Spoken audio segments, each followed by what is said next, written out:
ভূমিভাগের উচ্চতা বৃদ্ধির প্রক্রিয়াকে কি বলে? উত্তর হবে আরোহণ। 53 নম্বর হচ্ছে ফিয়র্ডের দেশ বলা হয় কোন দেশকে? উত্তর হবে নরওয়ে। 54 নম্বর হচ্ছে দক্ষিণ ভারতের সর্বোচ্চ শৃঙ্গ হলো, এটার উত্তর হবে আনাইমুদি। 55 নম্বর হচ্ছে ভারতের সর্বাধিক জলসেচ করা হয় যে উৎস থেকে, সেটি হলো কূপ আর নলকূপ। 56 নম্বর হচ্ছে পৃথিবীর বৃহত্তম নদী অববাহিকার নাম, উত্তর হবে অ্যামাজন অববাহিকা। 57 নম্বর প্রশ্ন হচ্ছে হিমবাহ ও পর্বতগাত্রের মধ্যে সৃষ্ট ফাটলকে ড্যাশ বলে? উত্তর হবে বার্গ স্রুন্ড বলে। 58 নম্বর প্রশ্ন হচ্ছে গঙ্গার ডান তীরের একটা উপনদী হলো যমুনা। 59 মেরু অঞ্চলের তুষারমুক্ত পর্বত শিখরকে কি বলে? উত্তর হবে নুনার টাক। 60 নম্বর প্রশ্ন হচ্ছে নীলগিরি পর্বতের সর্বোচ্চ শৃঙ্গের নাম, উত্তর হবে ডোডা বেট্টা।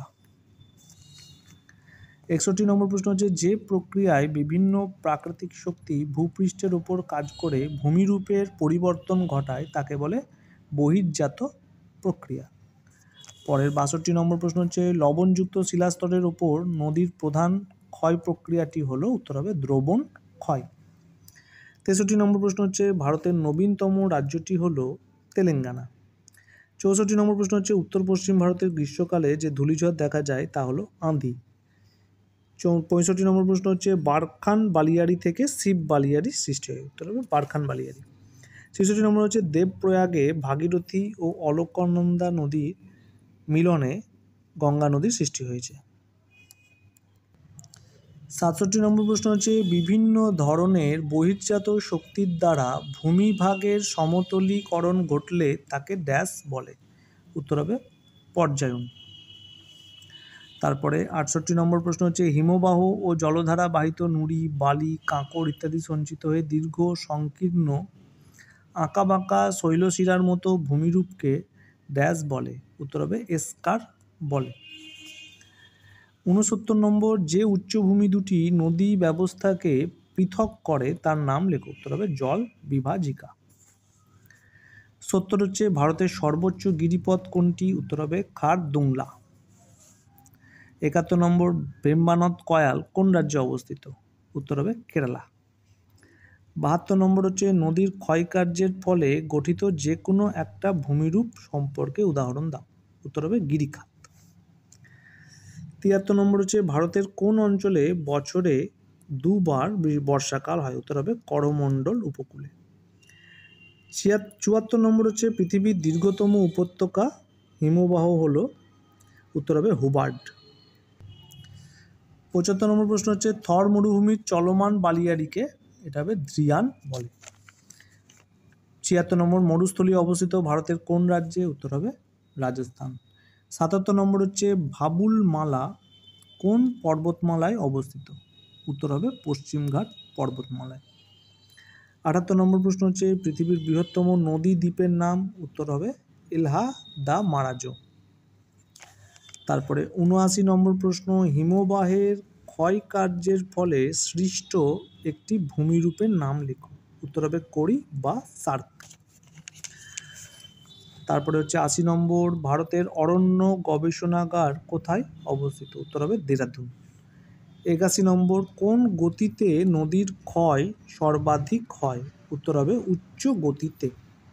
82 নম্বর ভারতের প্রধান নদী হলো, উত্তর হবে গঙ্গা। 83 নম্বর গোদাবরী নদী ড্যাশ সাগরে পতিত হয়েছে, উত্তর হবে বঙ্গোপসাগরে পতিত হয়েছে। 84 নম্বর প্রশ্ন হিমবাহের কার্যের ফলে গঠিত হয় ঝুলন্ত উপত্যকা। 85 নম্বর শুষ্ক অঞ্চলে গিরিখাতকে বলা হয়, উত্তর হবে ক্যানিয়ন। তারপরে 86 নম্বর কোন রাজ্য ভেঙে তেলেঙ্গানা রাজ্যের সৃষ্টি? উত্তর হচ্ছে অন্ধ্রপ্রদেশ। 87 নম্বর প্রশ্ন শিবালিক হিমালয়ের পাদদেশীয় অঞ্চলে ক্ষুদ্র ক্ষুদ্র শিলাখণ্ড সঞ্চিত হয়ে যে সমভূমি গঠিত হয়েছে তাকে বলে ভাবর। তারপর 88 নম্বর ভারতে একটি লবণাক্ত হ্রদের উদাহরণ হলো প্যাংগং হ্রদ। 89 নম্বর ল্যাটেরাইট মৃত্তিকা দেখা যায় ভারতের এমন একটি অঞ্চলের উদাহরণ দাও, উত্তর হচ্ছে পশ্চিমঘাট পর্বতের পশ্চিম ঢালে। তারপর হচ্ছে 90 মিয়েন, এটা ড্যাশ নদীর নাম অনুসারে নদীতে সৃষ্ট বাঁক মিয়েন্ডার নামে পরিচিত, উত্তর হবে মিয়েন্ডারেস। 91 নম্বর, হিমবাহ পৃষ্ঠে আড়াআড়ি ও সমান্তরাল ফাটলগুলিকে ড্যাশ বলে, উত্তর হবে ক্রেভাস বলে। 92 নম্বর, মেঘালয় মালভূমির সর্বোচ্চ অংশ হলো ড্যাশ, উত্তর হবে শিলং। 93 নম্বর, সাহারায় বালুকাময় মরুভূমি কি নামে পরিচিত, উত্তর হবে আগয়রে। 94 নম্বর প্রশ্ন, দক্ষিণ ভারতের দীর্ঘতম নদীর নাম কি, উত্তর হবে গোদাবরী। 95 হচ্ছে, ভারতের কোন অরণ্যে সিংহ পাওয়া যায়, উত্তর হবে গির অরণ্যে, গুজরাট রাজ্যে অবস্থিত। 96 নম্বর, ঝাড়খণ্ড ও পশ্চিমবঙ্গ রাজ্যের যৌথ বহুমুখী নদী পরিকল্পনার নাম লেখো, উত্তর হবে দামোদর। 97 নম্বর প্রশ্ন, পশ্চিম হিমালয়ের হ্রদগুলি স্থানীয় ভাষায় কি নামে পরিচিত, উত্তর হবে তাল। 98 নম্বর, উত্তর পূর্ব ভারতে প্রচলিত কোন কৃষি পদ্ধতিতে মৃত্তিকা ক্ষয় অধিক হয়, উত্তর হবে ঝুম চাষ। তারপর হচ্ছে 99 নম্বর, বায়ুর কার্যের প্রাধান্য সব থেকে বেশি দেখা যায় কোন অঞ্চলে, উত্তর হবে মরু অঞ্চলে। 100 নম্বর প্রশ্ন হচ্ছে, আয়তন অনুসারে ভারতের সর্ববৃহৎ রাজ্য হলো ড্যাশ, উত্তর হবে রাজস্থান। টোটাল 100টা প্রশ্ন।